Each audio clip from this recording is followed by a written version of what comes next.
Hello dear students and friends, आज आपके समक्ष वोकेबुलरी का 68 चैप्टर लेकर के उपस्थित हूँ और वादे के मुताबिक मैंने जो वादा किया था 67 में उसका भी मैं पूरा करूँगा। देखिए 67 चैप्टर में हमने एक बहुत इम्पोर्टेंट वोकेबुलरी सीखी थी, वो था नेक्रोमांसी और उसमें प्रीफिक्स था नेक्रो। उससे संबंधित वर्ड्स मैंने बहुत अच्छी तरह से एक्सप्लेन करने का प्रयत्न किया था, वो शायद आपने सुन लिया होगा। आज का जो है वो है शैमानिज्म। शैमानिज्म उसी से मिलता जुलता है। शैमानिज्म का मतलब है शैमनिक, या जो एक्टिविटी है वो समन्स की। समन्स वो व्यक्ति होते हैं जो आत्माओं को आहूत कर सकते हैं फॉर रिलीजियस पर्पजेज, और उसमें भी रिलीजन पर्पज के लिए भी वही है कि भाई किसी का भला करना हो, किसी के विचार बदलना हो और किसी का बुरा करना हो। तो ये जो शैमानिज्म विधि है वो समन्स द्वारा की जाती है और इस विधि का जो एडजेक्टिव है वो है शैमनिक। तो जब भी आप शैमनिज्म या शैमनिक की पढ़ें तो वो आपको नेक्रोमांसी याद आ जाएगा। और ये जो विधा है वो जो है साइबेरिया में प्रचलित थी और वहीं की बिल्कुल जड़ें इसकी वहीं हैं और अभी भी यह विधा प्रचलित है और वर्ल्ड के अनेक हिस्सों में आज भी यह प्रचलित है। नेक्स्ट जो है शैमनिज्म के बाद में कंपास। देखिए कंपास जो वर्ड है केवल आपका जो इम्प्लीमेंट होता है, जो आप ज्योमेट्री काम में लेते हैं, उसका मीनिंग उतना ही नहीं है। यह कंपास एडवर्ब, वर्ब, नाउन सब तरह का काम करता है। तो कंपास का मतलब है आपका जो है ना स्पीयर ऑफ नॉलेज, आपका ज्ञान का क्षेत्र है। और आपका कंपास का मतलब ये भी है कि आपको हेल्पिंग एड, यानी हेल्पिंग एड। और तीसरा ये है कि आपको कोई किसी प्रकार का सहयोग देने वाली विधा को भी हम कंपास में काम में लेते हैं। जैसे कहते हैं कि I have received letters from all directions और all points of the compass, और अपन कह देते हैं कि this is not in my compass, और हम कह देते हैं कि this is a good compass to take this decision. यानी बहुत सारे कंपास के वर्ड्स हो सकते हैं और केवल जो है कंपास का मीनिंग केवल जो इंस्ट्रूमेंट है ज्योमेट्री में काम में लेते हैं वही नहीं है। यह जो है पूरा एक तरह से ग्लोबल बातों को करता है। आपका नॉलेज ले लीजिए, आपकी ज्ञान का ले लीजिए, और आपको कोई आपको हेल्पिंग एड है उससे भी ले लीजिए। और आप कह भी सकते हैं कि मेरा स्किल जो है नहीं है, it is not in the compass of my skill. चलिए नेक्स्ट जो लेते हैं वो वर्ड है फोर शेडो। अब आप देखिए फोर शेडो में क्या है, जो इसका प्रीफिक्स है वो फोर, और फोर का मतलब होता है पहले। तो पहले शेडो होने का मतलब है कि किसी बात की आपको पूर्वाभास हो जाना, पूर्व ज्ञान हो जाना। तो यदि आप कोई घटना ऐसी घटे जो आने वाली घटना के बारे में आपको कोई जानकारी दे दे, तो हम कह देते हैं कि it is a foreshadow for that happening to occur, यानी वो घटना की अग्रगामी होती है। नेक्स्ट जो वर्ड है वो है हमारा फोर बियर।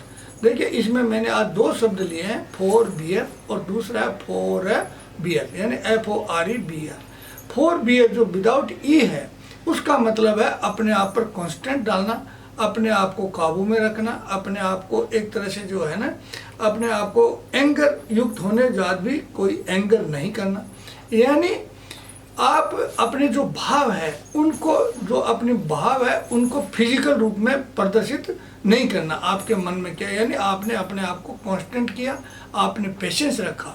यानी जैसे साफ सुथरा लिखा हुआ है to prevent your self from saying और doing something specially in a way that shows control, good judgment और काइंडनेस टू अदर्स। जैसे कि आप बच्चों के साथ में करते हैं, कोई बच्चा जो है गलत काम कर देता है तो यू फोरबियर। तो इसी प्रकार से कोई जो मान लो लीडर है उसका मेंबर के कोई गलत काम कर दिया तो उसको फोरबियरेंस रखता है, फोरबियरेंस को बरतता है।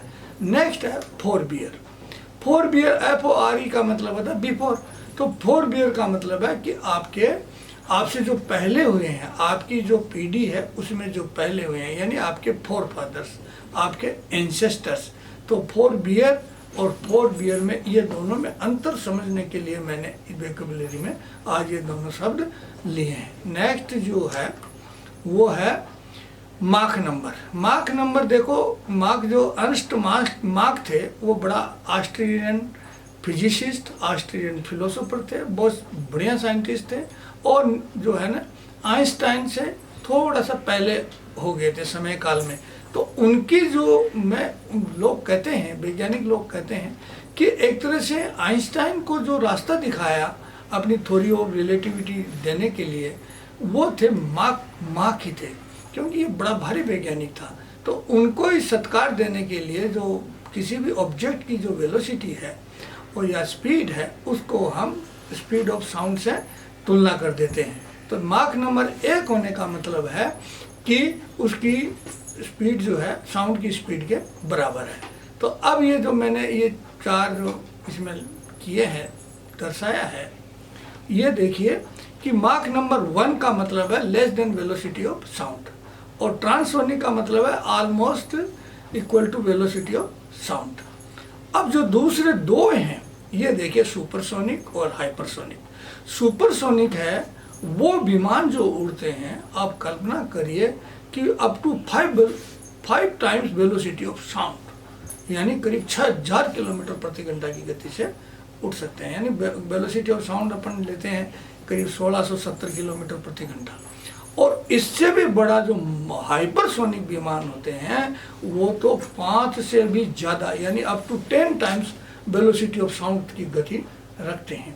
यानी ये बहुत बड़े विमान होते हैं, और इसके कारण जो है ना वो साउंड बूम या शॉक वेव्स का उत्पन्न होना, क्योंकि जब साउंड से पहले चला जाएगा तो यानी इसकी जो साउंड आवाज आएगी तब तक तो ये पहले वहाँ होगा। इसके कारण जो है ना जो वेव्स पैदा होती है उनको बोलते हैं शॉक वेव्स, या बोल लेते हैं बूम। और एक तरह से बहुत तगड़ी आवाज़ बूम होती है, उसको आप सहन नहीं कर सकते। जब हाइपरसोनिक और सुपरसोनिक विमान आपके ऊपर से उड़ेंगे तो आप एक ऐसा गोला सा उनके सामने देखेंगे, जो वेव्स संग्रहित हो गई हैं वो उनको आप अच्छी तरह से देख सकते हैं। तो ये फिजिसिस्ट के लिए बहुत इम्पोर्टेंट बात है। नेक्स्ट जो है वो लेते हैं हम सुपरसोनिक और हाइपरसोनिक। ये दोनों मैंने अच्छी तरह इसी में समझा दिया है। तो हाइपरसोनिक और सुपरसोनिक, यानी सुपरसोनिक अप टू 5 टाइम्स और hypersonic more than 5 times the velocity of sound. Next जो है वो लेते हैं एंटी।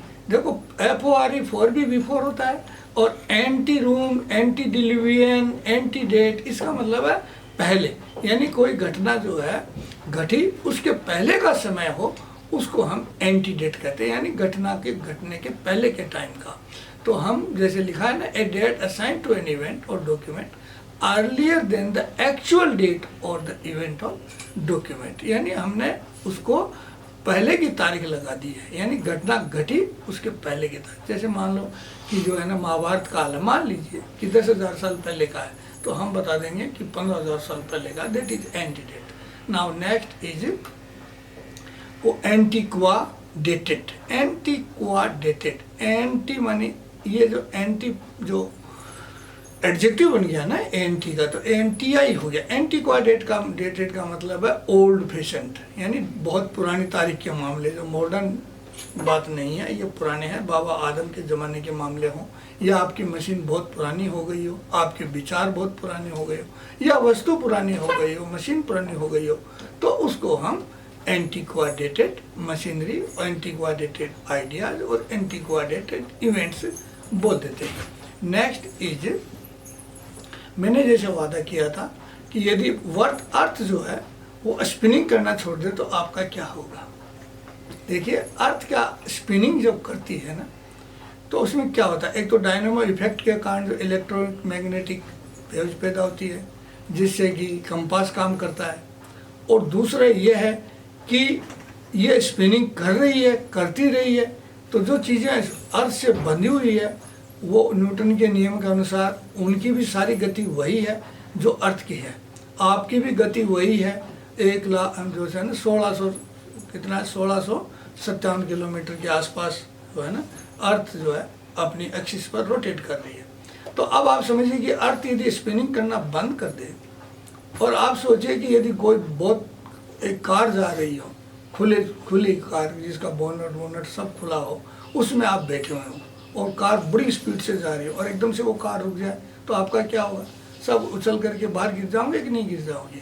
तो इसी तरह से यदि अर्थ स्पिनिंग रुक जाए तो अर्थ के साथ वही चीज़ें रहेगी साथ में जो अर्थ से बिल्कुल बंधी हुई हो, यानी बेड रॉक। और अर्थ के ऊपर जो भी इंफ्रास्ट्रक्चर है वो सारे के सारे उड़ जाएंगे। क्यों उड़ जाएंगे? कि अर्थ का जो एटमॉस्फेयर है वो तो मौसम में रहेगा, वो तो रुकेगा नहीं। तो अर्थ का जो एटमॉस्फेयर है वो आपको सबको स्वीप आउट कर देगा। जितनी भी बिल्डिंग्स हैं, ट्रीज हैं, कुत्ते हैं आपके, आप खुद हो, आपके मकान है, सारी किताबें हैं, फर्नीचर है, सारे के सारे जो है ना हवा में उड़ जाएंगे और अर्थ जो है अकेली खड़ी रह जाएगी। क्योंकि न्यूटन के नियम के अनुसार आप लोगों की सबकी वही गति बनी रहेगी और आप जो है एटमॉस्फेयर के साथ रहेंगे। इसीलिए ऐसी कल्पना तो मत करना कि अर्थ रुक जाए, ये तो खाली आपका ऐसा ही हाल होगा। परंतु यदि अर्थ रुक गई तो आपका क्या होगा? 6 महीने का दिन और 6 महीने की रात हो जाएगी। और जो जहाँ पर जो ये देखिए कि जो लेटीट्यूड जो भूमध्य रेखा के आसपास हैं वो लोग तो गर्मी के मारे झुलस जाएंगे और पोलर वाले थोड़े ठंड मर जाएंगे। और 6 महीने के दिन और 6 महीने की रात हो जाएगी, जिस प्रकार से कि आपको 15 दिन जो है ना चंद्रमा दिखता है, 15 दिन चंद्रमा नहीं दिखता है। इसी तरह से 6 महीने आपको सूरज दिखेगा, 6 महीने आपको सूरज नहीं दिखेगा। तो बहुत बड़ी घटना हो जाएगी। तो प्रभु कभी ऐसा नहीं चाहेंगे कि वो ऐसा हो जाए। केवल आप जो है ना एक कौतूहल बस इस बात को सीख लें कि यदि पृथ्वी रुक गई तो आप ही आकाश में डोलते फिरेंगे। केवल पृथ्वी का एक जो है ना पिंड है वही एक ठहर जाएगा, बाकी सारी चीज़ें वायुमंडल में डोलती फिरेगी। चलिए नेक्स्ट जो है, अब नेक्स्ट तो मुझे आपको जो है ना मेरे को आपको थैंक्स देना है वाचिंग के लिए। आपको वीडियो अच्छा लगा तो आप कृपया जो है ना इसको वैसा कमेंट कर दीजिए, और अच्छा नहीं लगा तो कह दीजिए कि कौन सी बात अच्छी नहीं लगी, ताकि नेक्स्ट वीडियो में मैं अपने आप को सुधार करके आपके सामने पुनः अच्छी रूप में पेश होऊंगा। ये मेरा वादा है। आज के लिए इतना ही, फिर नेक्स्ट वीडियो में आपसे पुनः मिलूंगा।